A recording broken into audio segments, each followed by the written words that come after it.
Hi, everybody. Welcome back to another round. Okay, today is Chainlink Developers Webinar, and we are broadcasting live from the Asia Blockchain Center, right at the skirts of Kuala Lumpur. And again, thanks to Asia Blockchain Center for supporting all the events, okay, that we are organizing over so far. Southeast Asia DeFi Week, okay, Asia Public Blockchain Week, which we just concluded last week. We have a lot more, okay, to announce soon, to continue the education and further the growth, and to just basically help more people to really understand and be able to differentiate what is real, what is fake, what is legit, what is full of non-legit in the space, so you can capture the correct kind of opportunities in the space. Today, we are very happy that we're going to be talking about Chainlink. So what is Chainlink? Chainlink has gained so much momentum over the last 12 months. Okay, one of the right now, if you visit CoinGecko, it's one of the top projects out there. So however, what is Chainlink? Okay, so Chainlink is ultimately what the problem they're trying to solve is how can you trust a number that you see in the space. So Chainlink has figured out a way of how to get information in and out of blockchain that is secure, trustworthy, and decentralized. And there's a lot of platforms that you have come to learn already over the last weeks, like for example Synthetics, which have recently now used Chainlink's price feeds and price data for their Synthetics exchange. Also, Chainlink has been appearing on the headlines, improving themselves to make it more secure, more private by buying technology from Cornell University. Now, very quickly, Chainlink is extremely exciting. However, just want to put a disclaimer out that this content today is for education purposes of it only, right? It's not to be taken as financial investment advice. We're not asking you to go out there and buy Link tokens. No, all right. It's for you to just know what is available out there and why it matters and why what is happening in the space. There's still we're chartering unexplored sea waters right now. So there's a lot of uncertainties, a lot of high risks. So please, disclaimer, this is for education purposes only. So the problem Chainlink solves, all right, is with so much dependency, so much traction that DeFi is getting right now, so much reliance on these data. Are we able to trust the numbers that we see on our screens? This is ultimately a problem that Chainlink is trying to solve, and we're going to learn about it today much more deeply. What will you learn? Three things. Number one, we hope that you walk away knowing about what is Chainlink. Number two, what does Chainlink need right now, so that you then know what you can do to actually participate or contribute in the space right now.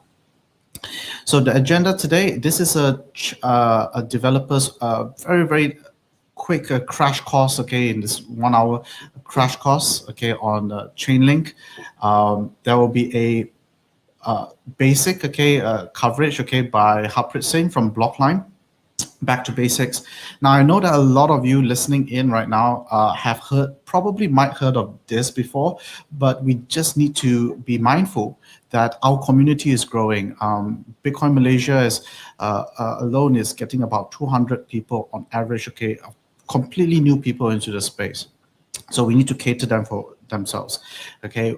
I'm excited, to see whether Harpreet can bring any, new things onto the table. Who knows? You might learn something new. You might learn some alpha news. All right, inverted quotes. All right. Then we have a presentation from Chainlink, and a demonstration as well. All right. So this would take about like 30 minutes, and then finally you can ask the presenter anything. So it's APA, right? Ask Patrick anything. All right. So I have with me today Harpreet Singh, the founder and CEO of Blocklime, and the developers advocate from Chainlink Labs, Patrick Collins, who is right now, I think, calling in from the East Coast, of the US. Is that correct? Thank you so much for joining us, Patrick and Harpreet. Yeah, absolutely. Thank you for having me. I'm really excited to be here. I'm really excited to be, talking about Chainlink and learning how to work with oracles and get you said it perfectly. Get really reliable, decentralized, secure data into your smart contracts. So thank you for having me. Well, we're really happy, to have you spend 1 hour with us. First and foremost, good morning. Where are you calling from? I'm calling from Boston, Massachusetts, in the United States. Okay, so now before we begin our session, I don't want to spoil anything away. All right, let's get straight into the basic. Harpreet, thank you for being with us today. Are you ready to share? To get started with the basics. Yes, I'm ready. Actually, I'll take it on. All right. So just let me share my screen up here really quick. Can you put my screen up? Okay, I think for those from the community who has actually been attending a lot of my talks, they would have maybe heard these discussions before, or me explaining about what exactly blockchain is. So, but today is just kind of another refresher, especially for those who newly joined in, and we're also trying to broadcast this to new groups, and try to target new developer communities to come in today and learn more about blockchain. So I'll quickly jump in. I think Jason did a very good introduction already, and I think I will not waste a lot of time on this. But generally, this is kind of like a small. If you've been on my LinkedIn, you'll be see like I'm actually sitting on many posts. But generally, this is how I describe it. I'm so passionate about the space that I decided to pick up a number of positions to really try to drive blockchain adoption in Malaysia, and especially not only in Malaysia itself. I'm generally quite happy about the adoption everywhere, but I would definitely love to do more at home. So I'll quickly jump into what exactly is blockchain, and distributed ledger technology. I think this is going to be a challenge because never did it in 10 minutes before. I always took in 1 hour to just explain what exactly is blockchain, and I like to really dissect the technology and show everybody, what exactly is blockchain. But today, I think the focus of the talk is more on what exactly is Chainlink. And then I would like to give more time to them. Yeah, and you've got 8 minutes left. 8 minutes left. Okay, moving on. So in coming to it, before we can jump into talking about what exactly is distributed ledger technologies, you have to understand what are ledgers itself. So knowing the history of ledgers, we always have tried to find more and more reliable ways to store them, more and more trustable ways of accounting for them, and easier way of calculating and verifying the information on them. If you look out throughout the history, we actually, whenever the ways of storing them improve, there were more and more ledgers were being accounted for. And even today, we can find GDPs of ancient times because we actually can still find out and dig out the ledgers and really get information. But when things started to digitize, things started to get a bit more interesting, because now we can even automate a lot of our calculations, even speed up a lot of information searching, and at the same time, when databases started to come around, cloud started to come around, people really started to look, how else can we really improve this ledger technology? And over time now, it is a new phase. We are talking about distributed ledgers. But why distributed ledgers are important? Let's go to the next slide. So before I can talk about distributed ledgers, you just need to understand a bit about computer systems. Generally, I describe it into 3 computer systems. We have centralized systems where a lot of our universities and a lot of banks actually operate. And we have decentralized systems. This is like a lot of our cloud systems, or a lot of Facebook and a lot of good applications that actually run on them. And distributed systems is just like your uTorrent, right? It is very hard to shut down such systems because they're heavily distributed. And usually the data is well distributed across the network, that you have to turn down the whole network to shut down the system. But let me try to explain this in a more layman term with a small analogy. So a centralized system, back in my university days, we used to have a lot of study groups. So a centralized system worked in a way where we had a group, and you had a group leader. And this group leader basically gives you all the directions that you need and all the information about what to execute, what to do, and he has all the knowledge. But there's a problem in a leader system, right? Because let's say if the leader goes missing, the leader is sick, basically the group could not function anymore. Right. But when you go into a decentralized system, let's say on the first day itself, we decided that we're going to work on a common rule, that everybody going to take a part of the project and kind of, let's say maybe you do the maths part of it, I'm going to do the tech part of it, somebody's going to do the business part of it, and we do a joint project together. And in this case, we all can function individually, but we have to collaborate and kind of share the information, and then we can work efficiently. Right, you don't need to wait for the leader to be there. Yes, you don't need a leader to come in and give you every single input. In this way, even in an organization, it works more, much more seamlessly, more efficiently. But even there itself, if you really look into which are the platforms that really can scale, or which are the ideas that we can see from our day-to-day life that really scales, concepts and ideas and sports, right? Who actually taught you how to play badminton? If you ask that question, right? Who actually taught you how to play futsal?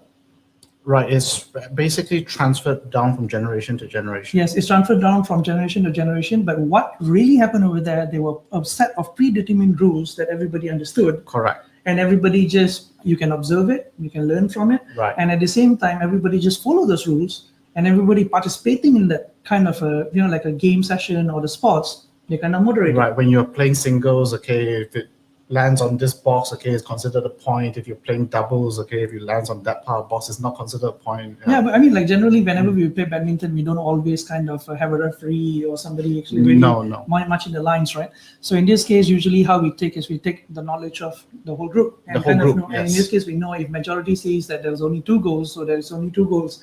If I can't be going out and claiming that I'm a hat trick, because in this case, majority doesn't agree with me, right? So imagine just a concept like that, and we're putting it into computer systems and say, hey, why not we kind of take these rules and kind of decide all these computers to obey this set of rules, and in this case, the computers know what to do, how to verify, how to determine. But there was one other problem in distributed systems, because distributed systems has been there much earlier, but the computing power didn't catch up back then. There was not a lot of use cases. Among the biggest was uTorrent and everything, which was not really getting government support. But when Bitcoin came around, that's where things started to get interesting, because now we had a new way of finding, information that is not being tampered. Because before this, everything is digital bit, everything is computers, and you're storing in digital bits, and anybody can delete it. You can shut down the network, you can delete it. In a centralized or decentralized system, you shut down the server, all is gone. You change the server, all is gone. In a decentralized system, usually they are you're kind of still in a group of control and few nodes. But in a distributed system, it is kind of a more democratic system, where it's very difficult for somebody to take ownership of the whole network. And at the same time, if only thing that was missing in the piece of puzzles before Bitcoin, a way of detecting temperament in the database. So let's jump into what exactly is a blockchain after this. But I wanted to show this slide to show you that the whole space of distributed ledger technology is not just limited to the ledger systems itself, because you can have distributed clouds, file systems, storage, computing, and many other things. If you look into even the crypto space, actually there are use cases from all around this space. And there's many different ways to actually even implement a distributed ledger technology, and blockchain being one of them. And then you have many other supporting technologies like Oracle and everything that I'll touch more on about after this, that actually can support this network. So I really like the analogy that you used, okay, about teaching the computers what are the rules, okay, so that they can enforce them. But the question is, after you teach the rules to these computers, okay, when these computers receive information, how do you know whether that information, okay, is correct information or manipulated information or fake information? Is that the reason why, okay, we are, inviting Chainlink today? I mean, that's one of the reasons, because we need a more trusted source of information. Because previously when Bitcoin was designed, it was not designed to get outside information. It was just what they call believing in information that was given in the Bitcoin protocol itself. Right. So in that case, there was no additional information. But when we introduced smart contracts, things that will get a bit more complicated, you needed outside information to do more use cases, and that's where things like Chainlink exist. Right. But I think a lot of the viewers who do not know what are oracles and what is blockchain, they'll be a bit confused right now. So let's get back to what exactly is blockchain. So based on usually people will tell me, Harpreet, not to use the Wikipedia definition of things, because it's usually not the real definition. But in this case, actually Wikipedia has among the most accurate definition at the moment. So if you really ask me what exactly is a blockchain, it's a new form of data structure that allow you to detect temperament in a data. Before this, we didn't have a structure designed to detect temperament in a database. We had like stacks, or we had a database that was for efficiency. We have databases that were designed to improve performance and security, but we didn't have a kind of a data structure that can work on distributed systems that can detect temperament. And a lot of the previous temperament data structures was mostly for data logs and things like that, would not really work on a distributed system. They will only work on a central system, and you need a central authority to really control it. So when blockchain came around, where you have a growing set of records, and they're basically using the hash of the previous blocks to determine what was the previous data. So they kind of have it's like kind of blocks and blocks of data chained together. And in this case, let's say if the previous data has ever been tempered, you just can't retrieve it all the way till the end, and something has been tempered there. So imagine a new kind of a concept, like imagine we are playing an amazing race, and to get to the end and win, you basically need clues to get there. But if somebody come in between and temper one or two of those clues, some of the teams will never reach in the end. And the teams that never reach till the end are the teams that actually was tempered with. So we know which were the team that actually got tempered with, and which teams didn't get it. But there's a lot of human factors in that analogy. But in terms of computers, we won't have that. They just play with the same set of rules, and they do not have a lot of the human factors involved, right? So blockchain, in a way, to simplify, is just a data structure. If you're wondering what exactly is a data structure, I usually use my uncle's story. I'll try to speed it up. So I have two uncles, both are lawyers. In a Punjabi family, usually either you're a lawyer, a doctor, an engineer, or you're basically a disgrace to the whole family. So that has always been the cause, or the whole, the whole style of the Punjabi culture. So I used to visit a lot of these uncles, offices, and the elder brother was a bit, the elder uncle was a bit OCD. He liked to get all of his files in order, everything structured, everything, it's perfectly labeled. And his younger brother was a bit more chilled, a bit more relaxed. His files are everywhere, and his office is super disordered. So, but both have their own advantages. And, as I started to go more and more at the office, I started to see how they behave and how do they do their business. I noticed the elder brother, he takes a lot of time to do preparation, do ordering all the files, and, really putting everything. Very time consuming. At the same time, you spend a lot of effort in the beginning, but you get efficient in terms of searching. Where my first uncle do not spend that time, but he becomes, he saved his energy. But at the same time, he becomes not very efficient in terms of searching. Right. But when he saves his energy, he can take more cases. He takes less cases, but he delivers them better. So same goes in data structures. If you take this both example, when in the tech world, I say, hey, one is SQL and one is NoSQL, right? similarly that way, data structures actually have their advantages and disadvantages. And that's why we have multiple data structures to implement in the DLT space as well.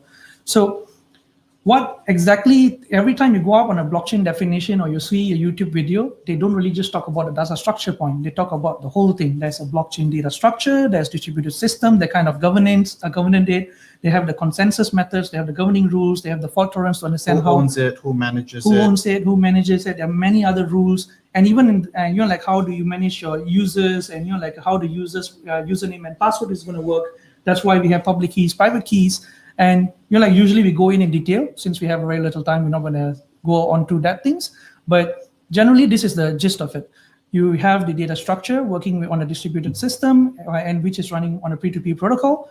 And basically, the blockchain allow it to be tamper resistant. The distributed system protocol allow it to be decentralized, not centrally controlled, and create more trust element into the network. And it runs smoothly on the P2P network where which allow the system to function.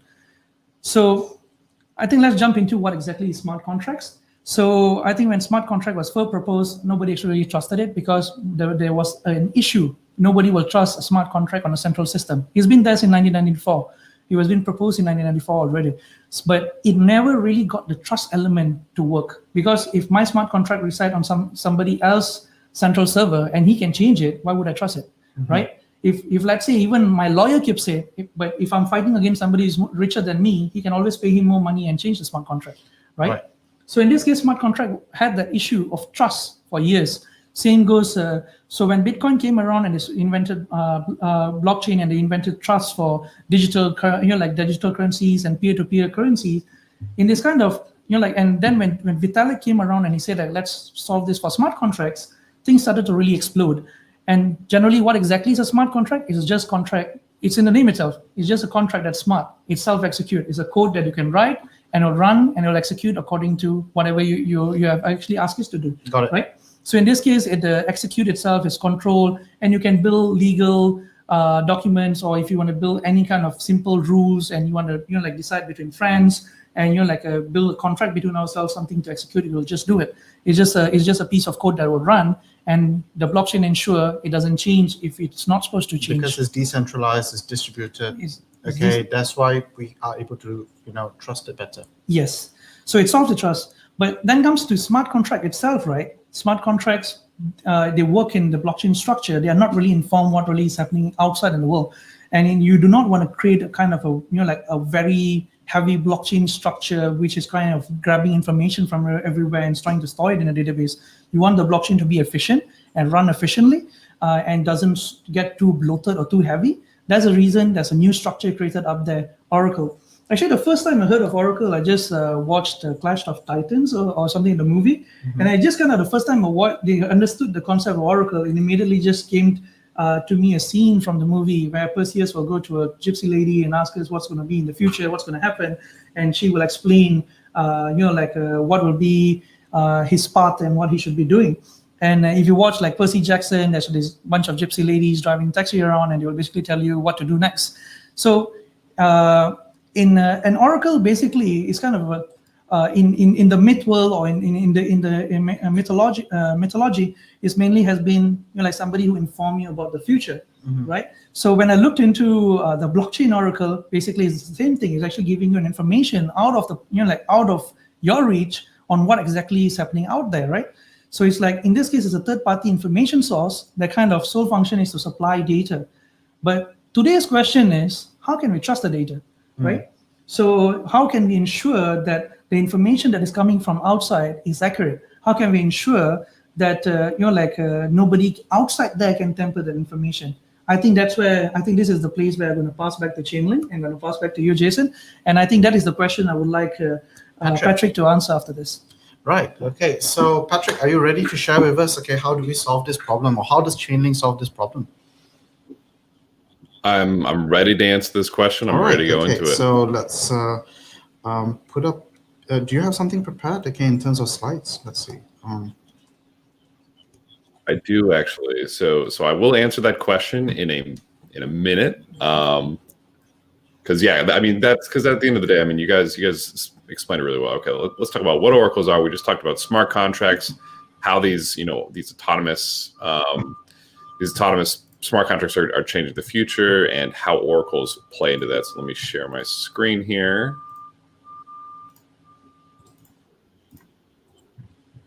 Can you guys see my slides here? All right, awesome. So how do I go next? Okay, great.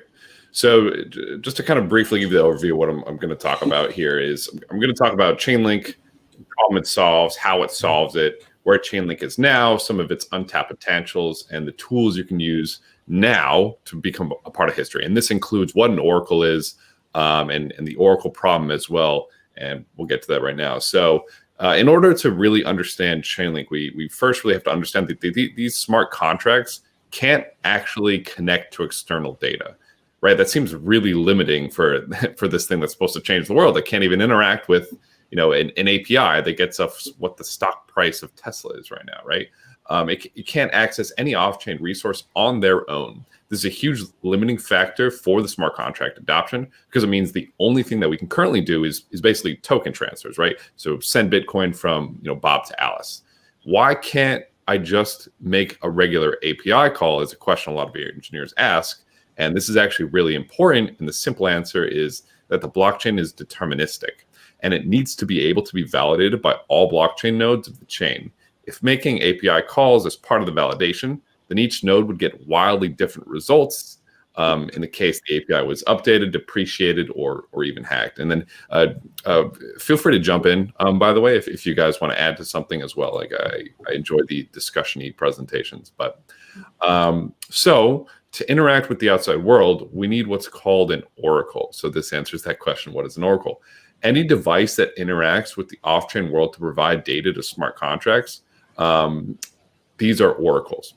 They report the result of the data on-chain in a transaction so the blockchain can stay deterministic. So getting external data isn't part of the validation process.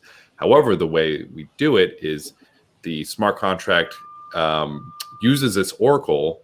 It'll say, hey, I'm looking for this kind of data. The oracle will actually go to get the data, and the oracle is off-chain, and then it will post the data in a transaction on-chain. That way it can self-validate. So this is actually where Chainlink comes in. There are thousands of APIs out there that are already providing data that people need for their applications. Chainlink makes it even easier to enable connectivity between those APIs and smart contracts, even if they require any type of authentication. So then now you can have decentralized applications powered by the same reliable APIs that the rest of the world and current web applications use today. And I'll be using these terms a little interchangeably. A Chainlink oracle is also called a Chainlink node. So I'll kind of flip back and forth between there. Oh, whoops. Yep. Yeah. Now, a lot of users today still don't understand blockchain, and sending payments and cryptocurrencies isn't universally accepted yet. When a smart contract has executed, people need the ability to get paid in the currency that they want. Chainlink makes it easy for off-chain payments to take place based on on-chain interactions. This also works for cross-chain communication and sending payments to other chains. Chainlink uses something called external adapters, and we'll talk a little bit more about that later. Hopefully we'll have time here, to enable connectivity to any resource, be it an open API, an API that requires authentication, payments API, or other blockchain. It works essentially as a wrapper around an API so that you can make these upgrades to provide authentication, processing, or anything to reduce on-chain gas costs and privacy. External adapters can be written in any language that you want, and they only need to react to specific requests sent to a Chainlink node. And so because of this, it's really easy to introduce like any functionality that you want to Chainlink without needing to know anything about Solidity or even Ethereum. So as you can see, blockchain oracles really, that the title says it all right there. They create connectivity. They allow your smart contract to interact with the outside world. They allow your smart contracts to do things. They really empower them to take it to the next level. Now, here's where we turn up the heat a little bit. A centralized oracle becomes a single point of failure for the entire smart contract. So right before this, they were saying, where they were talking about the distributed ledger, the decentralized nature. If you're going to have a decentralized system like Ethereum, However, the data is coming from a single point, then you're essentially removing the advantage you just got of this decentralized system because your data is coming from one place. That one node or one data source now has autonomy and all control over your smart contract. So your system isn't decentralized anymore, even though you're developing it on a decentralized platform. Saying a Chainlink node by itself is decentralized is also kind of like calling a tree a forest. So if you say, hey, I'm using Chainlink, so I'm decentralized, that's not exactly true, right? One single entity does not make up a whole. To make applications that truly never need to rely on one entity, be it company, landlord, government, or anything of the sort, you need a network of Chainlink nodes. So you're going to need a network of independent Chainlink nodes, and this goes for any Oracle system. Having a centralized Oracle is basically removing all the work you put into making it decentralized in the first place. So why am I stressing this point so much is because we've seen attacks on projects that have lost literally millions of dollars since they were using a centralized Oracle that got hijacked in some way. So Chainlink is designed to be a modular infrastructure and can build a decentralized Oracle network used to connect smart contracts to any API or external data source. You can select as many Oracle nodes or Chainlink nodes, again, as you like, and use as many data sources as you like in order to trigger the execution of your smart contract. So in addition to having many oracles providing the data, you're going to want to have multiple data providers providing similar data, because again, if you only use a specific stock API to get your stock data, if that API goes down or is hijacked or is hacked, your entire smart contract is going to go down. And a lot of people tend to think, one API, like I'm going to use Google's API, I'm going to use Facebook's API, I'm going to use a super reliable API. There's no way. I mean, we saw even just recently, I think it was last month, the biggest names on the planet got hacked on Twitter, right? And you wouldn't think that would ever happen. And so that's a key piece right there, why you want to have a decentralized data on chain, because yeah, sure, if Twitter gets hacked, but you have 15 other sources, at least, ideally a lot more. But if you have 15 other sources, then that one hack is just going to get nullified because every other Oracle is going to say, yeah, no, that one's wrong. That person was hacked. That Oracle has been hacked.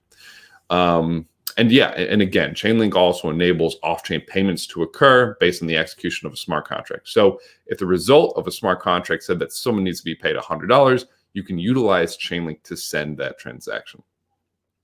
To get you started in DeFi or decentralized finance, and this is one of the pieces why Chainlink's kind of been in the news a lot, is because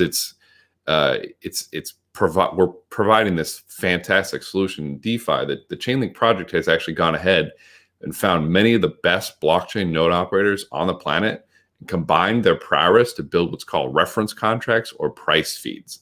These are decentralized on-chain reference points that can be considered source of truth for various currency pairs, like the price of ETH in terms of USD, for example. So here's a little visualization of exactly how it's working. So we're talking about getting independent oracles to provide data.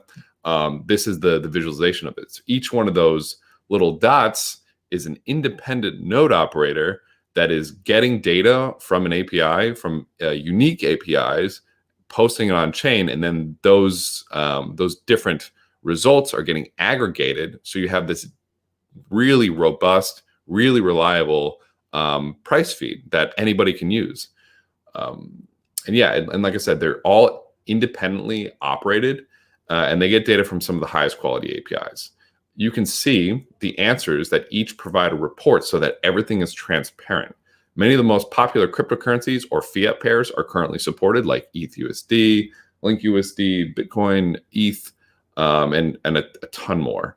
And the best part is, this is just an example of kind of the Chainlink project saying, hey, we're going to make it really easy. We're going to make an Oracle network for you guys. However, if you don't like it, you can choose your own Oracle network. You can add 50 more nodes to this list. You could have 100 more nodes to this list. Chainlink is a incredibly customizable technology. currently, these reference contracts are being used by a number of the top DeFi projects in the world.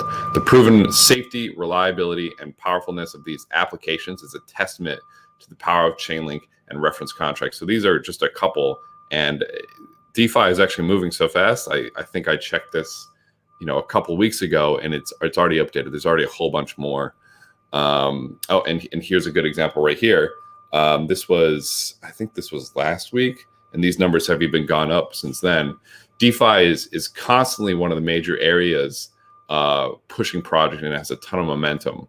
So here's a list from DeFi Pulse of the top 5 decentralized finance projects. You can see Aave has, and these numbers could be different at this point because it's changing so fast. Aave, which is a lending protocol, has $1.5 billion locked on their platform. And the reason that they can work is because they're using these Chainlink price feeds. Synthetics and Yearn.finance as well, they're also backed. And as I think Jason or Harpreet mentioned it. Synthetics is also being backed by using Chainlink price feeds as well. So 3 of the top 5 DeFi projects on the planet are only work because Chainlink works. So that's just a testament to how robust these systems really are. One of my favorite quotes from somebody from the Aave team is he goes, "Yeah, my favorite part about Chainlink is that it just works." And that was just a great thing to hear. But yeah, here's another visual of some of the projects that are working with Chainlink and who are building on top of Chainlink and building with Chainlink Synthetics. Almost $1 billion secured right there. Loopring, 20 million. Set Protocol, 21 million. Aave again, 1.5 billion. So it's a really, really powerful tool for DeFi. Another area that we're seeing more and more momentum in is random numbers and gaming and NFTs. So Chainlink, in addition to getting off-chain data, can get provably random numbers with this thing called Chainlink VRF. So getting a random number is kind of tricky, and we probably won't have time to go into it. But it's tricky to get on chain because the blockchain is deterministic, right? So if you have a deterministic system and you say, hey, do something random, it's going to say, well, I'm deterministic. I can't really do that. Chainlink VRF is a way to get provably random numbers, and we're seeing more and more projects build with the Chainlink VRF as well. Those are a couple right there. Pool Together, which is a no loss audited savings game. Genie Platform, which is a no loss betting platform, and the Candy Shop, which is an arbitrage lottery platform. So here's another visualization of Pool Together. I don't actually have the total amount of money secured on Pool Together here, but they're using VRFs to basically pick to help pick lottery winners, which is really, really cool. So this brings me to our next point. We have a blog that gives a list of ideas to power your smart contracts and give you ideas. Saying, hey, like there's so many things out there that we haven't made yet that nobody's even touched or started building, but is possible with oracles and smart contracts. And I know I'm. What time do I need to stop? Is it 9 or 23 minutes left? How much time do I have? I think you're good. You're good in time. Don't worry about it. Okay. I want to have time for Q&A at the end too. So, but I will quickly rip through these. Decentralized finance, as I mentioned, Chainlink is huge for DeFi. And there's so much left to do in the DeFi space. If you look at traditional finance, I think the top, what does it say right there? 700 firms have over 1 billion in net capital, and the average is 4 billion. So we've seen, just from that last slide, there's a couple of projects that are at the 1 billion mark, but nowhere close to 700, right? So there's a lot of space in DeFi, and as we mentioned, Chainlink is a great place to get the price feeds for that. Fantasy sports, and this goes for gaming as well. Fantasy sports players pay on average $100 per league. You can cut this down by like a fraction of a fraction without having to trust that the scores are being used fairly or odds being skewed. Texas Hold'em, any card game, Chainlink VRFs make this really easy with giving access to truly random numbers while also being way cheaper than a buy-in at a major tournament. Tokenized assets is really interesting. We're seeing more and more in this space as well, where you could split up who owns your car, plots of land, shares of stock, making it easy to keep track of who owns what without having to deal with any paperwork, since everything is coded in that contract. And since your data is coming from decentralized oracles, nobody can mess you up. Insurance is actually huge, and I'm really looking forward to products being built on insurance. And this one hits really home for me. Let's say your crops get all destroyed due to weather, and your insurance company decides that they don't want to pay out because of some pre-existing condition or whatever. With a decentralized smart contract, you don't have to trust that this insurance company is going to do the right thing, since the right thing is infrastructural with Chainlink. Doing the right thing is built in. You have to. There's no. You don't even get a choice, right? So that's like a fantastic thing to help you sleep easier at night. By this time, you should understand what the power that Chainlink has with a smart contract and a little bit about why smart contracts are this superior digital agreement.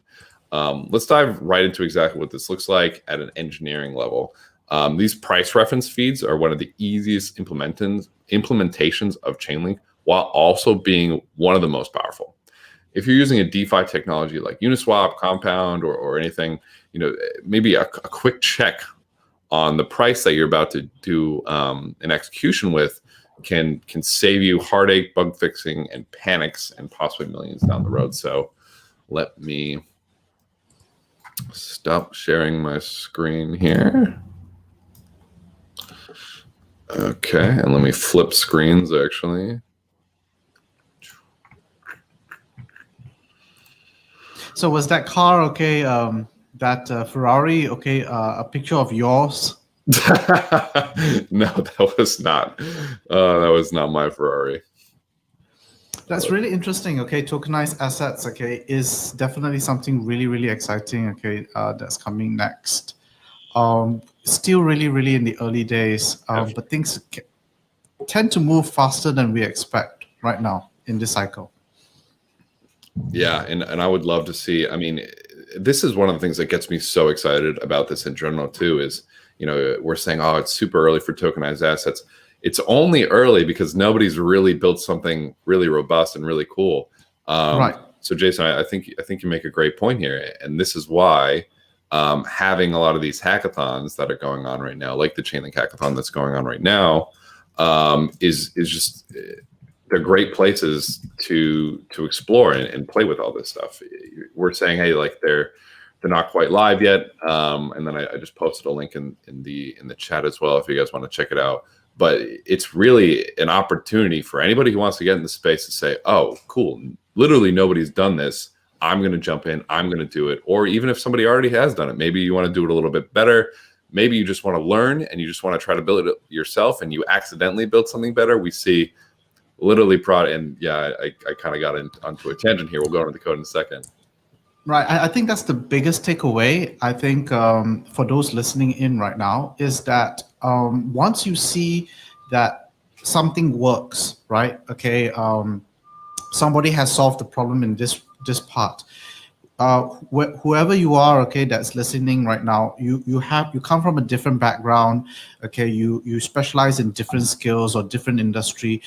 The door is open for you to basically try out an experiment, okay, in what in a use case in what you are doing, so that I think that's the biggest takeaway. All right, so do check out the hack link, the hackathon link that we just put onto the chat right now. Okay, we still have a lot to cover.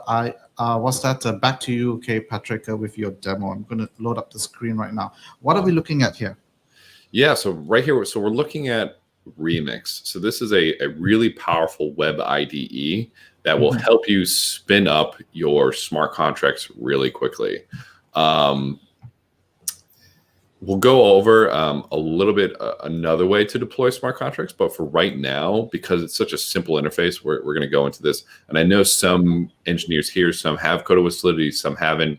You know, we're going to go into this. All this code can be found in the Chainlink documentation, and there's even this fun little button you can click right here, deploy with Remix, and it actually brings Remix up with all the code in it. But yeah, if you want to, you can look, pretty much everything is here, and it's super easy to get quick started. I love this like one-click button here. But so we are on the RinkB testnet for this. And basically what we're going to look to do is we're going to look to, we're actually for this one, we're going to use one of these price feeds, right? So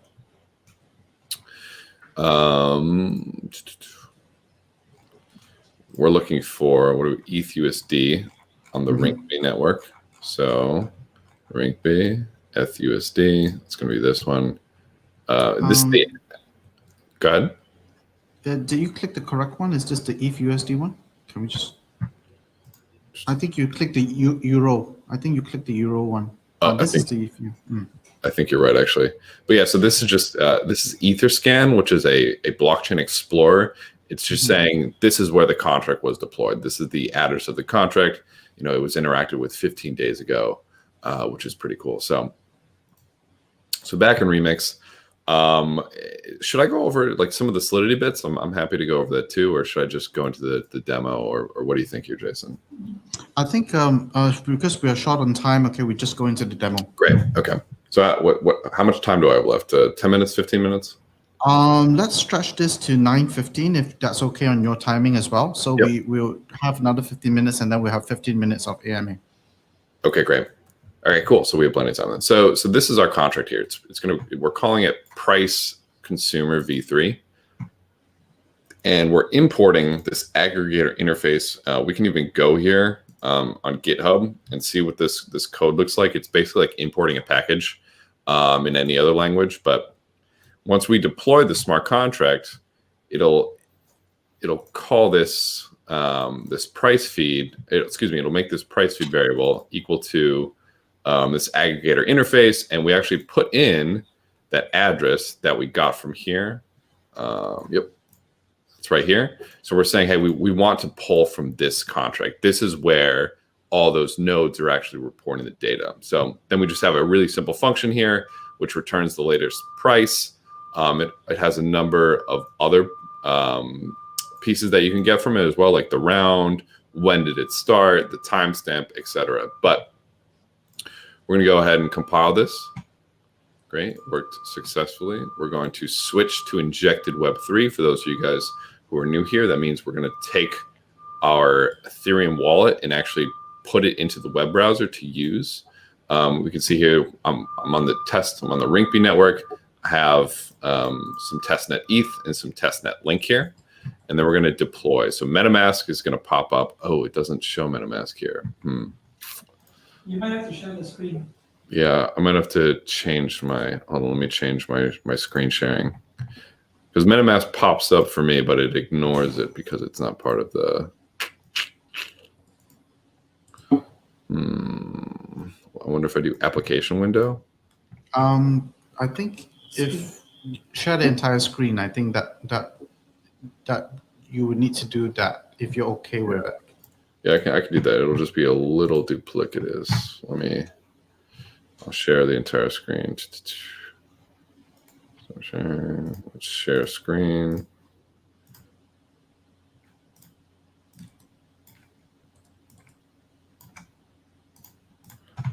I'll share the entire screen just to show. Can you guys see that? All right, cool. When I hit deploy, you see MetaMask pop up here. We're going to hit confirm. And what this is actually doing, we get this link here to EtherScan. So like I said, EtherScan, this is a blockchain explorer. And so we're actually deploying all this code onto EtherScan, and then it looks like it's actually finished. We can see because down here in deployed contracts, it looks like it actually showed up. But let's wait for it to show up here because sometimes it's a little quicker than it really is. But But like I said, this is a great way to check to see how your contracts are doing, to explore, everything that's being done. And this is one of the huge advantages of blockchain too, is everything is fully transparent, right? You can see everything that's being done. You can see who's coding what. And to me, that's a huge benefit of just smart contracts in general, because, of the transparency, and that, gives a lot of trust, because if you want to see what a contract is doing, you can literally jump in here or any other blockchain explorer and see. So it looks like it's actually completed here. And we noticed that it takes a little bit of time for these to actually deploy. As you learn more about blockchain, you'll understand, consensus mechanisms and how blockchains decide what's truth. It's doing a lot of figuring out. It's trying to decide what is going on, how accurate this contract is, and add it to all the other blockchain nodes. So that's what's going on here. So we have this posted here, and we can interact with the contract by hitting this button here, this get latest price button. And we can see we actually returned the latest price of ETHUSD. Now this looks like it's massive number. And the reason for that is blockchain actually, in Ethereum as well, doesn't work with decimals. So it actually multiplies it by 10 to the 8th, I think here. 1, 2, 3, 4, 5, 6, 7, 8. Yeah. And so the actual number is 423. And then we can even double check this. We can look up ETHUSD price. So this one says 405, right? But it's, ETH is probably going up and down and on all around. So there's probably a couple different ETHUSD, but it's around $400 right now. Yeah, it is around $400 right now. It's selling at a discount. What's that? No, I'm just joking. No, I'm just joking. Yeah. So this is great. So we can use this to quickly get the price of any of one of these pairs. And again, there's a huge list here, really, really quickly. Now, yeah, let's go to the other example here. So this is an example to use the Chainlink decentralized price feeds. Now, if you want to get your own API or get anything else, this is going to be kind of the code that does that. So this is some really simple code that shows how to get an API into your smart contract, right? So we're gonna pull this API, which also is ETHUSD, which again is, they're all going to be different because the price is changing so much. But this is a really simple API, and it just returns the USD price of Ethereum, which according to this is 410, and it'll probably change. Okay, yeah, it'll probably change as we play around with this. But let's go through this contract. So the main import piece, and then actually we'll see, the Solidity version as well here for those of you guys who are new. This import statement, again, we're importing from the Chainlink GitHub GitHub directly. We're importing this Chainlink client.sol, and this is kind of the magic file that makes all this work. It has all the code for interacting with link tokens, etc. And we're going to do a number of things here. So the constructor, again, this is what gets called right when we deploy our Chainlink tokens, or excuse me, right when we deploy our smart contracts. This is what gets called. We're going to set public Chainlink token. This is going to get the address of the Chainlink smart contract, which many of you will be surprised to know that a lot of cryptocurrencies are actually built on top of another platform. Chainlink is one of them. Chainlink is what's called an ERC token. So it's a cryptocurrency inside of a cryptocurrency. It's built on and built with the Ethereum token, which is really cool. So right here is where we decide where we're going to get our data from. So as you can see, we have this Oracle address and this job ID. These are what decide where we're going to send this request to. Because again, remember we said Chainlink is a modular infrastructure, so you can choose any Oracle, you can choose any Chainlink node to pull this data in from. And there's a number of what's called node listing services, this being one of them, market.list, where we can literally scroll through hundreds of nodes and hundreds of jobs of independent operators, and anyone can be an operator, even you can be an operator, and decide, hey, I'm gonna source data through you, right? And if we hit this nodes thing, we're actually on Rinkeby. A couple of them haven't posted on Rinkeby, but actually, most of them posted. Yeah, most of them posted their Robson nodes. But we can scroll through this and say, okay, I want to pull data from this. From this node. You can look at the different types of jobs that they have. So some nodes have special data, and you just copy their Oracle address, and then you copy the address of the job. And then those two pieces are going to go here, Oracle, job ID. And those two pieces say, hey, I'm going to send it to, Oracle X, and I want to use your job ID Y, right? And each node defines what these different jobs do. And you can see what the jobs do. Like, for example, this job is called AUD USD. It looks like it gets the price of AUD and USD and then returns it on chain. So super, like I said, super module system here. You can literally do anything. And this fee bit as well, the node op, when you make a transaction on the Ethereum platform or with the smart contract, you have to pay a little bit of gas fee. It's the same thing with working with oracles, but you have to pay a little bit of Chainlink fee. So that's the only difference. It's Oracle gas versus transaction gas, and this one is we're just saying we're going to pay 0.1 link to the operator for making this request. So this is where this request Ethereum price. This is the function that we're going to be working with. This is the interesting bit here. What we do is we have everything kind of hard coded here also. And when you build your own, you're probably going to want to do like address, Oracle, bytes 32, job ID. So this isn't like great software engineering, but it's good for demos because I can just click single buttons and not have to input any parameters. But at the top we have our chainlink.request build Chainlink request. So this is what's actually going to start us off. It has this. It gives us this chainlink.request object. We're calling it request, and we're giving it the job ID. We're saying we want you to return the data back to the address of this contract. And to fulfill it, we're going to call this fulfill function below, and I'll get to that in a second. But here's the URL, here's the API that we want to call. So these are what's known as the adapters here. These adapt your request to get the specific bits that you want. We say we want to add this HTTP GET adapter, and we're going to get this API, which again, oh, I didn't copy it correctly. Which again returns this.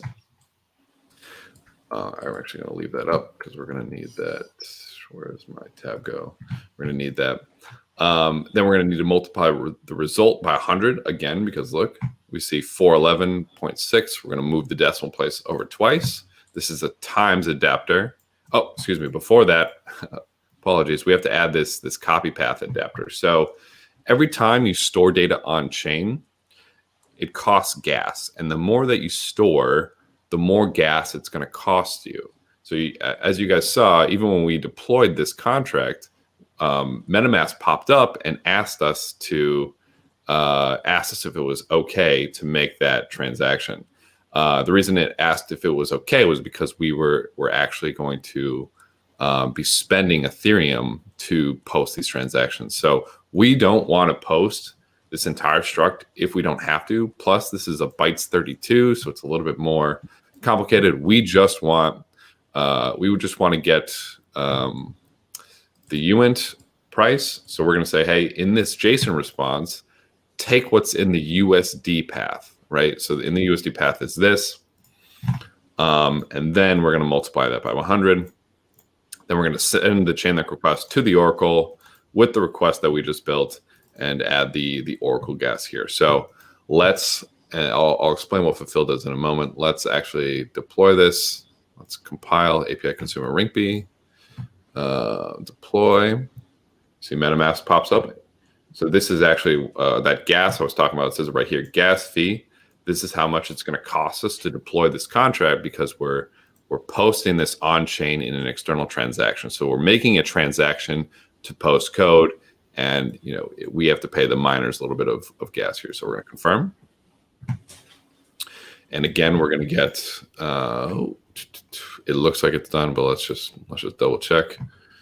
Yeah, it might actually be a quick minute here. It's probably done, but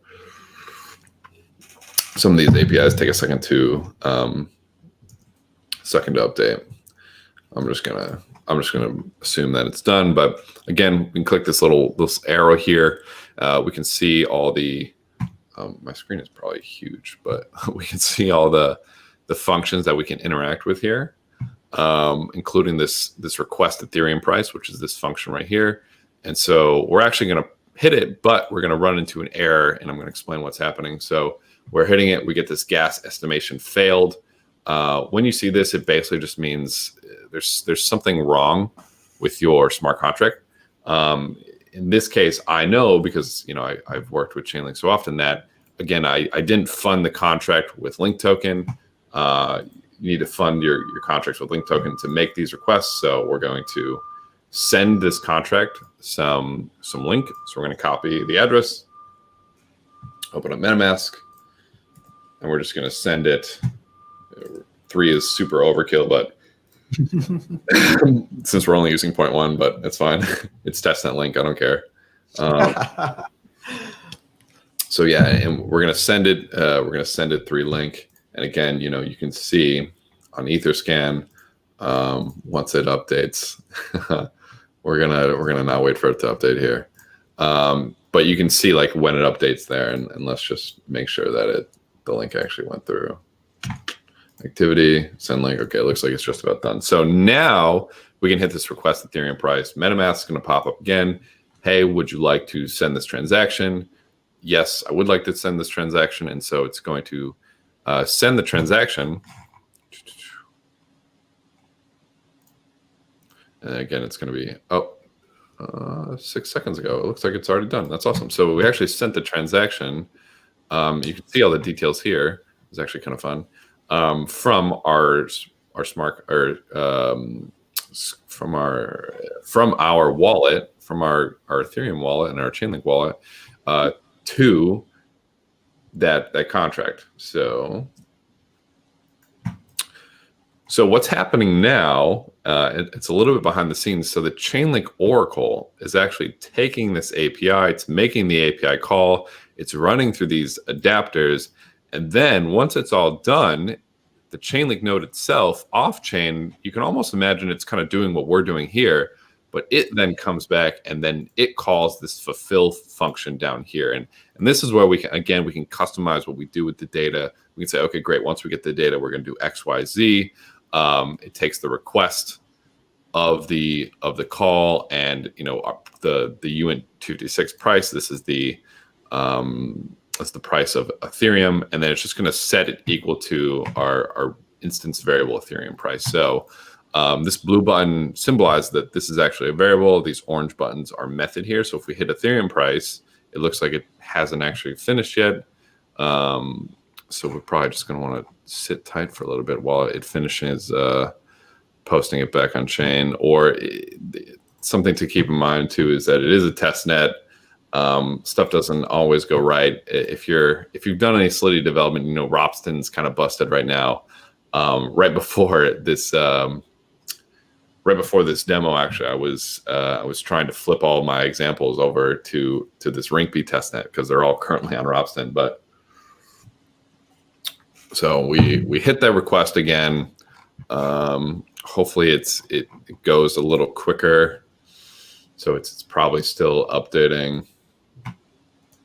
Oh, never mind. It's all done. Cool. So again, we can see the price is 411.57, which again, since we multiplied it by 100, it's actually it's right here. So that's a way to just literally work with any API. There's tons of ways to even add more functionality, and it's all literally all in the docs here, and called external adapters. This is a way for you to make even more functionality. Basically, you can request one of these off-chain APIs, do more stuff off-chain, which is really, really exciting. So there's a couple other really cool features that I don't think we're gonna have time to go into because I want to show one other piece. But if you get a chance to look at the Chainlink VRF documentation, this stuff is literally bleeding edge. You know, getting these verifiably, provably random numbers is insane. Chainlink alarms is also something really cool. Chainlink alarms is also something really cool. It's a way for you to call a function after some time has passed. So that's really, really cool because traditionally you can't do kind of this pushing from smart contracts. So that's really cool. So now there's one other thing that I wanted to show you guys. So we're not actually going to walk through this because I don't think we're going to have time to walk through kind of everything and how this all works. But these 1, 2, 3, 4. These 6 contracts here are a decentralized lottery that I built, this is really cool. It's again, this is all bleeding edge stuff, and like, you know, a little bit of marketing behind some of these stuff, and like you could have a project, you know, in literally like, you know, a full scale project in literally, you know, no time. Like the other thing that's really cool about this space is that a lot of those projects that you saw in the top 5 in the DeFi space haven't been around that long. I think Aave went live in 2017, right? So it's been 3 years. You know, what company has a turnaround of 3 years and then is now securing $1.5 billion in assets under management? I don't really know another industry where that's possible. But so this is some of the code, and I wanted to show you this because doing some of these deployments can get a little bit tedious using just Remix, right? So I got to compile this first contract, then I got to deploy it, then I got to come over here, I got to compile this one, then I got to deploy it, and oh man, like I made a change to lottery, I got to come back, I want to change this to private or something. I don't actually, but let's say I did. Now I got to go compile this one again, and then I got to go deploy it again. I got to wait for it to deploy, and then I got to, I don't deploy interfaces. Got to compile this one, you know, then I got to deploy it. And some of these actually, their deployments, they, you know, let's even just deploy one contract. Oh, this is abstract contract. Some of these, to deploy them, I have to input like the address of the governance, and this can all be really tedious. So there are a lot of tools to help you develop a lot faster. And one of those tools is Truffle. And I'm actually going to stop sharing here so I can move over to Truffle. Love Truffle. Love Truffle? Yes. Awesome. Fantastic. Okay, we're going to move over to this. Can you guys see this? Yep. Perfect. So here's my VS Code, and I have like 10 minutes. Okay, cool. I can rip through this. So Truffle is a way to easily like spin up and interact with code, and do a lot of the testing, because the way that we test with Remix is we have to kind of do this manual, okay, deploy, send, it's this really manual process. Truffle makes it really, really easy, and there's a Truffle Chainlink integration to make it easy as well. So I actually have everything set up in here. I'm going to just kind of quickly run through the steps that I took to make this happen. So the first thing that you want to do, one second. First thing that you want to do, I'm just trying to copy paste my commands here. You want to install Truffle, and then you need npm and Node. If you guys aren't familiar with those are like JavaScript packages to make it really, really easy to spin up JavaScript stuff. So we're going to install Truffle globally, Now we're going to make a new, we're going to call it TruffleLink. Go into TruffleLink, and now we're going to do this. It's called unboxing. Truffle unbox smart contract kick / box. And it takes a minute or two for it to unbox, but basically what it's going to do is it's going to dump in a bunch of boilerplate into our smart contract. So you can see it's actually updating right here. All of these, and I'll go through quickly over what some of these do. Maybe I'll demo first, and then I'll try to go over what they do because I have like 5 minutes left here. But all these help you deploy smart contracts really quickly and iterate over, and a lot of this is written in JavaScript, which is the language the web is written in. So JavaScript is really popular for blockchain development. There's Python, there's Go as well. There's a lot of support for other languages, but JavaScript is probably the most popular at the moment. So cool. Unbox successful. Sweet. They're funny. But yeah, we can see in here we have all of the bits and pieces. We have our contracts. Migrations is an interesting one. I'll talk about that in a second. But this is that same contract that we were just working with in Remix. So we have this create request to. So it's called something different. It's got some more parameters, but we're making a Chainlink request to a URL with the path and the times then we send it. So it's the exact same stuff, just a little bit more modular, a little bit more customizable here. Migrations is if you've ever worked on like database migrations, it's the same thing. Remember that blockchain is a distributed ledger. It's a database itself. These kind of describe how we want to actually work with and deploy things. So node modules, scripts. These are some quick scripts to do nice stuff. Like we can fund our contracts, we can read from the contracts, request data, and tests. Here's where you write your tests for your smart contracts again, so you don't have to rip through Remix and do everything. But 2 pieces that we're going to need. We're going to need environment variables, RPC URL, and mnemonic. I already have them set in my environment variable, but if you want to, a quick way to do is just export RPC URL equals, and this will be what's called your Ethereum client. You can connect to like Infura, Linkpool, Fuse. If you go to the Chainlink documentation, it'll explain what all this means. I'm going to kind of blow by it because we're short on time here. But it'll be like HTTPS, blah, blah, blah, blah, which will be a URL that says, hey, we're going to connect to the Rinkeby network. And you also need a mnemonic. The mnemonic is your seed phrase of your wallet. So again, you're going to do like export mnemonic. Hopefully my spelling's good here, equals, and then it's going to be your seed phrase. You can find that in MetaMask really easily. There's the export seed phrase button that you can hit. But if you're using any other wallet, those work great as well. So once you have those, we can actually start playing with it. We can do npm run migrate live. And what this is going to do, it's going to run our migrations. So we're going to deploy, we're going to run through this migrations folder here. We're going to do this initial migrations bit, which sets up our migrations. And then we're actually going to migrate or deploy our smart contract. And again, this my contract got sold. This is what we're deploying.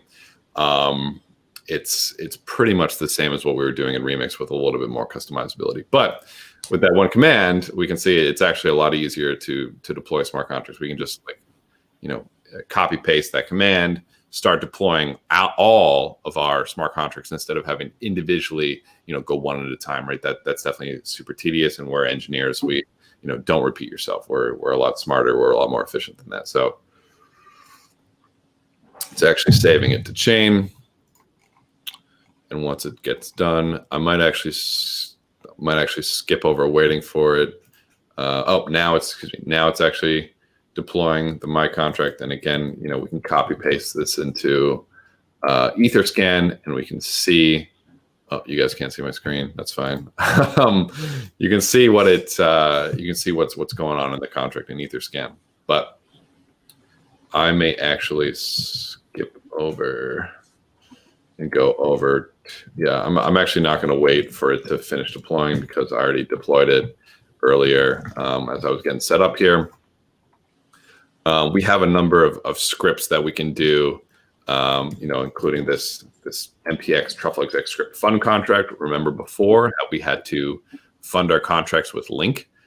This does it for us, which is really, really nice. So all those little manual pieces that we had to do, we can script them out so that we don't have to have this horrible, long development experience. But we can also do this, this request data. And Truffle is really smart because it knows which contracts we've deployed. It knows what we've already done. A lot of your key pieces are going to be defined in this Truffle config.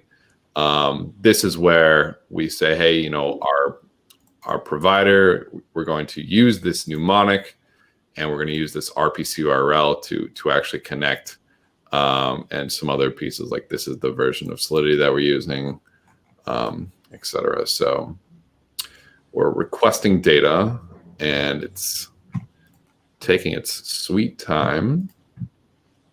Maybe I do want to flip back to this one because this one's quicker.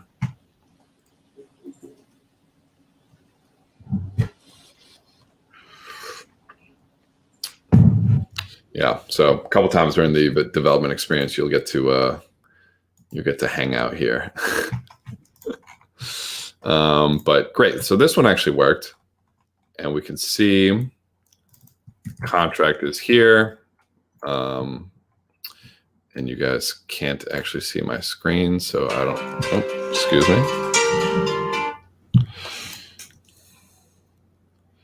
Yeah, you can't see my screen, so I don't know why I'm trying to show it. Yeah, it looks like maybe let's just clear that one out. Maybe let's use this one after all. But yeah, let me. And then I'll stop soon, I promise. How do I stop? Stop screen. And then let's go to Etherscan. Share screen. I'm just going to share this one real quick because again, we can see 2 minutes ago. Oh, yeah, you got to flip. 2 minutes ago, we deployed this, which is great. I'm going to send it link because it looks like my send link one is being a little slow for some reason. We're just going to do the same pieces that we did. Same pieces that we did in Remix.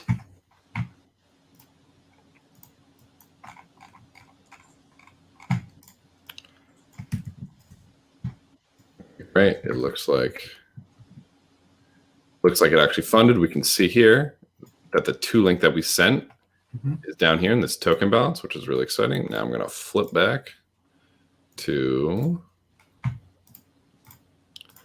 my VS code. So great. I'm going to actually do this request data on my new Truffle project. Oh, it looks like this one's working for some reason. Yeah, I wonder what's up with this one. I wonder if I run it again. Oh, maybe because I didn't fund it. That probably makes a lot of sense. Anyways, so cool. Creating request on contract. I'd flip back to Ethereum to go, or Etherscan. It'd be cool if this platform had a way to show 2 screens at the same time. But I'm refreshing this over here. Oh, it's because I didn't made a new. Oh wait, did it work?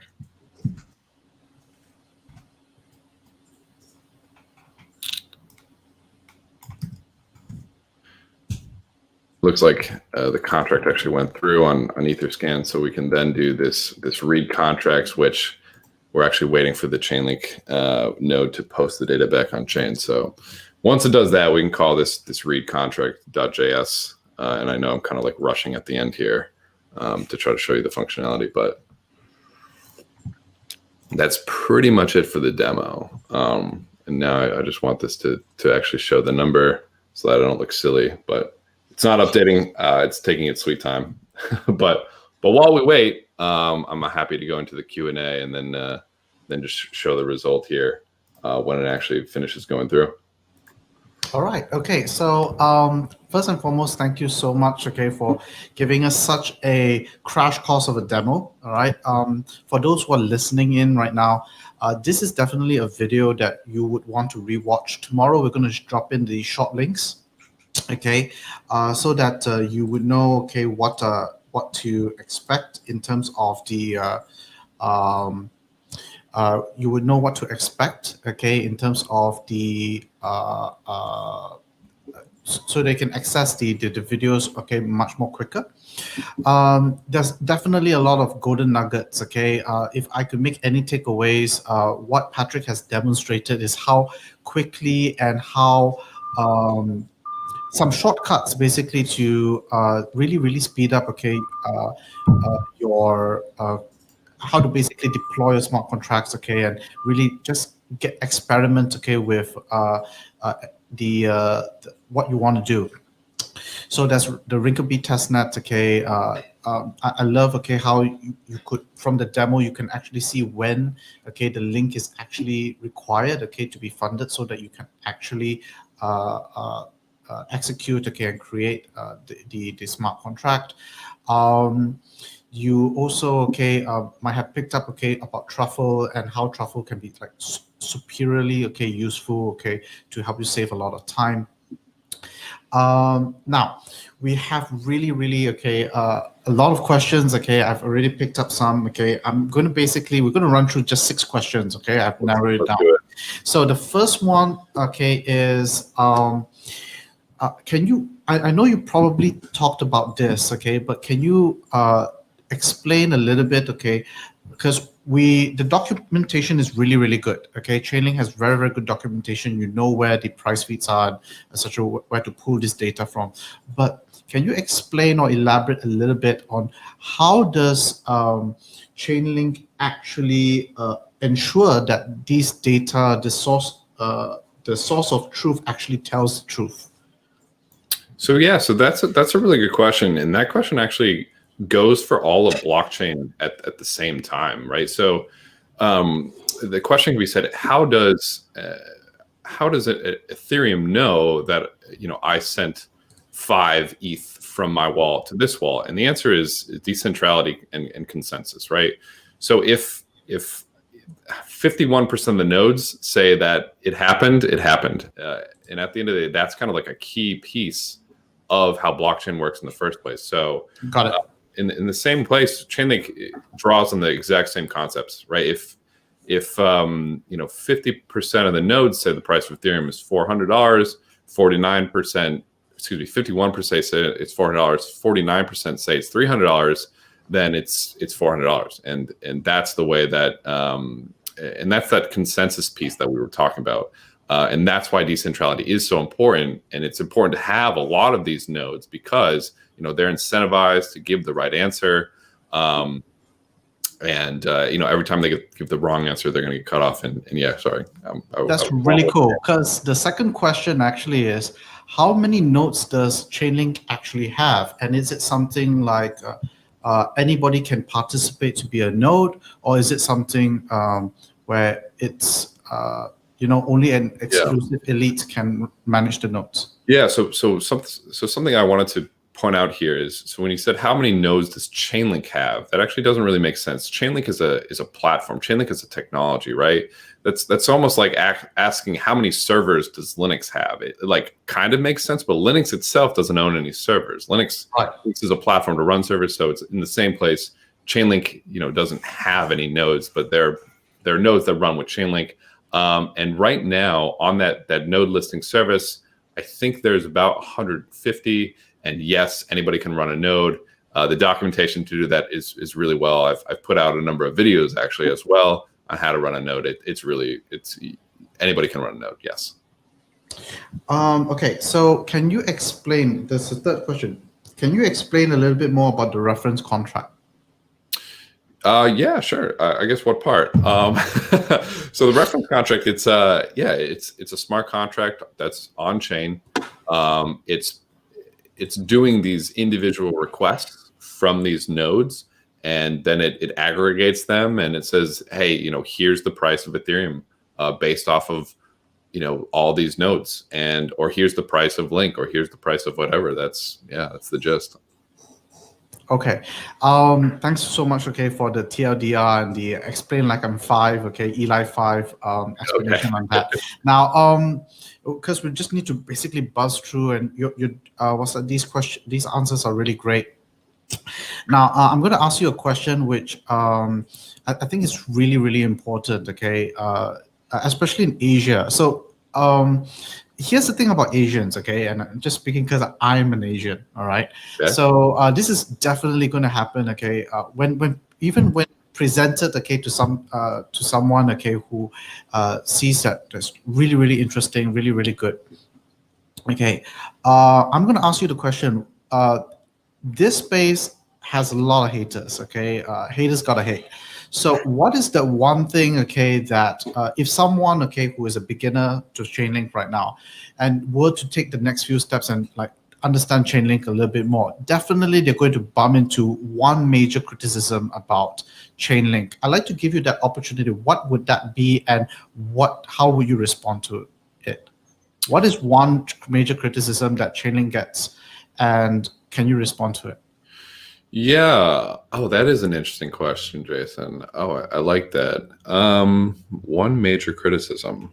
Yeah, that basically, okay, basically save a lot of people's time listening in right now, okay, if they were to basically look into it, and then now you had the opportunity to just basically like address it, and then they can move on. Yeah, actually, so I don't even know. So yeah, so one piece that I get a lot from people actually is hey, I just spun up my node. I just spun up my Chainlink node. When do I start printing money? Like, at which point do I start? Does the node just start making me a killing? Why am I not a Link millionaire yet? And the answer to that is running a Chainlink node is not like running Ethereum or a Bitcoin node, right? You're not actually doing any mining. Running a Chainlink node is actually just you're providing an Oracle service to the blockchain. So your Oracle, your node is posting this data on chain. So in order for you to actually get paid for your Oracle services, you need to bring on clients. So it's, in this sense, running a Chainlink node is more like being a digital business than it is like being a mining node, right? You have this business. You say, hey, my node is great because its reputation is really good. My uptime is really good. I have really cool customizable data, and so that would probably be one of the biggest pieces that I get a lot. It's not you're not just going to start printing Link. You have to, it's a little bit more involved with that. And to me, that's really exciting actually, because, you have the opportunity to have this digital business and to kind of have this passive income that's much more involved than like running an Ethereum or a Bitcoin node. Is there any one criticism, okay, about the Oracle in itself, that you would like to address? Okay, that is very common, that frequently, okay, people would just basically bash, okay, Chainlink about. I have to think more. I'm curious if you have any thoughts, because I would love to hear.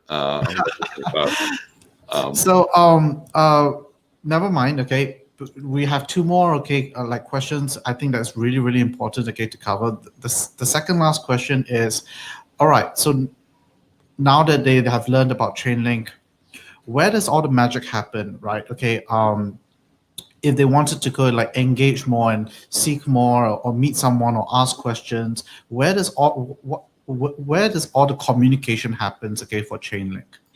I'm really glad that you asked that actually. So the Discord The Chainlink Discord server is super active. Excuse me, I'm in there. A number of other members in there. A ton of people who have built projects on hackathons are in there. And let me actually pull up the link right here. And it's super developer friendly. It's super new friendly. There's tons of different channels. I just posted the link in the chat as well. There's tons of channels. That's the developers chat as well.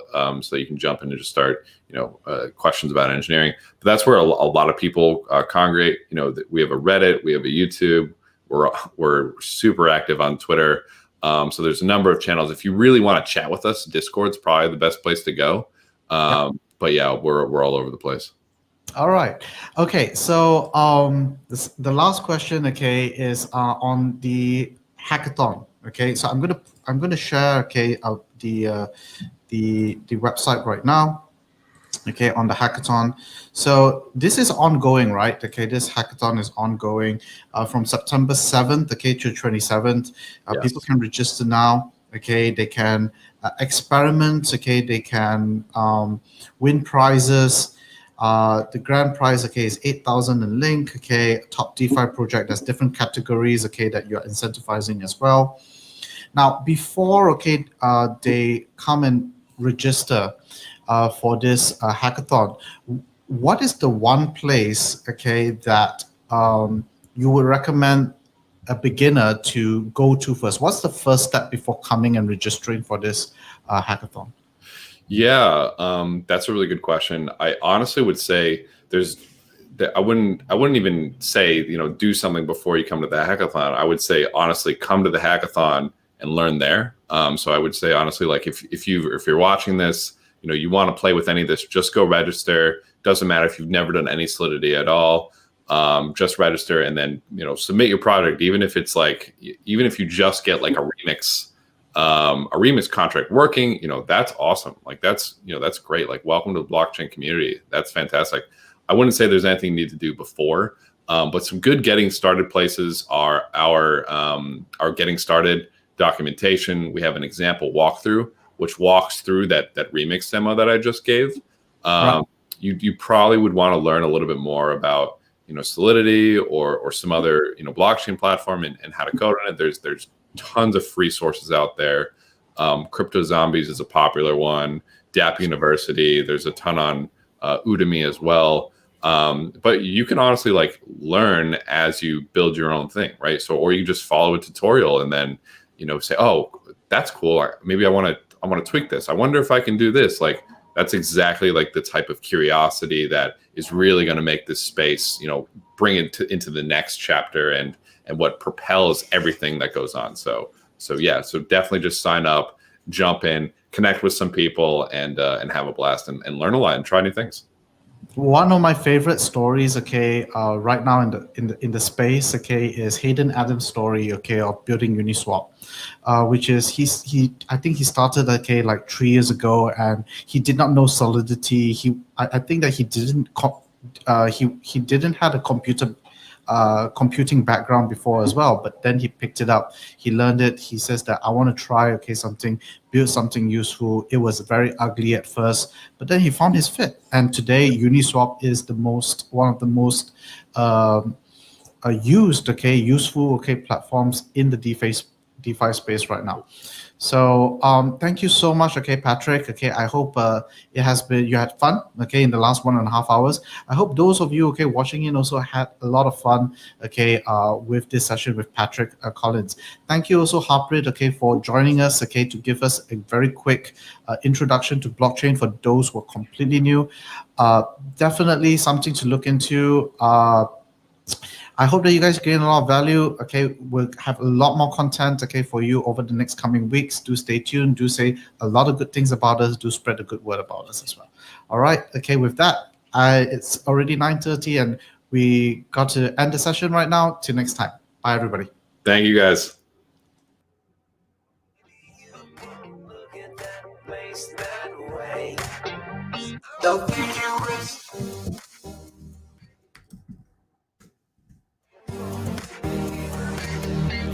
The future is